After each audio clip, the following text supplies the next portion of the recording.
Do you ever end up in this situation where you are saying, I really need to buy this. I need to buy it.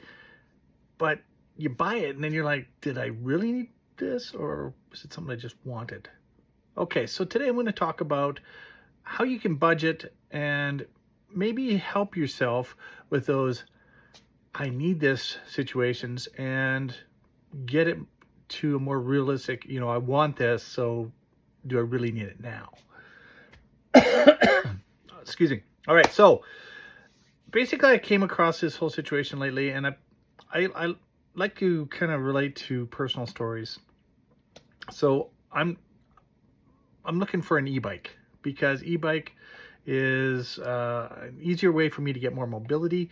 I'm not in great shape, but if you get the pedal assist, you still have to do the exercise to a certain degree, and it allows me to go further. I can bike every day. I can bike further, and it's really, it's good because it keeps me active on a daily basis, and it helps to me to build up my endurance. So right now I have a regular bike, and I had an e-bike last year and spent the money and didn't work out and blah blah blah. Long story short, um, I got this regular bike now. So it's a mountain bike. I'm actually really enjoying it, but my distance is greatly reduced. To go long distances on a daily basis is almost impossible. I just don't have the endurance. My body really kind of rejects that. So I started saying I need a new e-bike. I don't need an e-bike. I sold my car a while back because I had gone back to school and the expense of a car didn't make sense. So I started riding the bus, I started walking, I started biking. So I had everything kind of figured out. If I was going to go longer distances, the bad weather, I'd take the bus, and that's been working out fine. There's no issues with that. But last year I started on the e-bike and I was biking everywhere, and it just opened things up for me as far as like I went and did so much more. And it's not that I can't do these things on the bus. It's just the difference of being able to go places and do things that you can't really do on the bus. So I started turning that I want this into I need this, and became kind of an obsession this spring. And then I sat down and I went, okay, I need to figure this out because I don't really need the e-bike. I have a goal where I want to take a course. I want to go teach English overseas. And if I take the course, it's actually going to change my life. It's changed my whole trajectory. So I need to have the course so I can go do this teach overseas. And based on that whole idea is again, I don't need the course to survive. I need the course to do that goal. But the e-bike itself, I don't need, period. Will it make my life easier? Yes. Will it give me more mobility? Yes. Will it allow me to do more things this summer? Yes. Yes to everything except for need. So when you are doing your purchasing, this is what I suggest you do.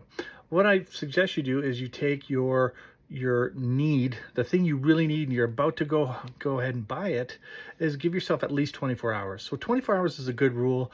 For me, I revisited it several times because I got to the point where I was actually phoning the bike shop and saying, this is the e-bike I want. Can I put it on hold? Can you do a trade with my bike, or can we do some kind of a commission sale? So I'd already done all the talking, right? I've already gone out and found out all the information, and I'd already started making arrangements to trade my bike in for this e-bike, and I had to revisit this want need thing several times. So if you're someone that's very aggressive when you decide to do something, like when I get in my head and I'm going to do it, I just go spend the money. And that has kind of been me in a nutshell. But I'm finding the way life is now, I don't have that ability to recover from reckless spending as like I maybe did, or at least I thought I did in the past.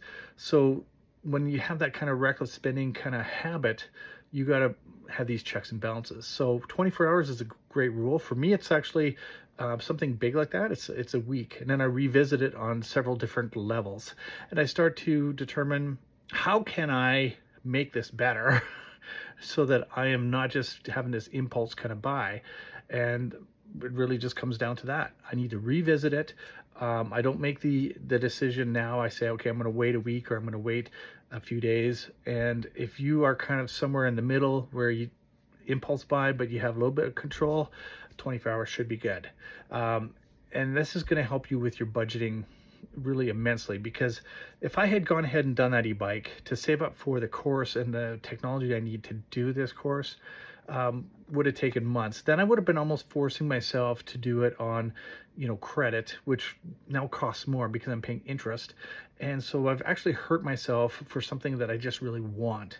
Now, would it have improved my day-to-day life to have this e-bike? Yes, I think it would have. It definitely would have made things different for me. And I can't really sit there and go, it's a bad choice, but on the other hand, it makes it harder for me to achieve my goal. It makes it harder for me to get where I want to go. And in my whole mindset, I start looking at it going, wants and needs have maybe sometimes a fine line, but I definitely have to be more responsible for it so I can achieve this goal. And right now that was the right choice, is to leave the e-bike, stay focused on the longer term goal, and determine that my want for an e-bike really was not a need. So I hope that helps you out when you're budgeting. Try and figure out how you can take yourself away from reckless spending or impulsive buying, things like that are, you're doing because you're saying, I need this, or you're just going, okay, I'll pay for it later, I'll figure it out later. Stuff like that does not help your budget. Go ahead, leave some comments below. Let me know if you have any situations that you've run into with that. And don't forget to subscribe and like. It helps out the channel. Thank you very much. We'll see you next time.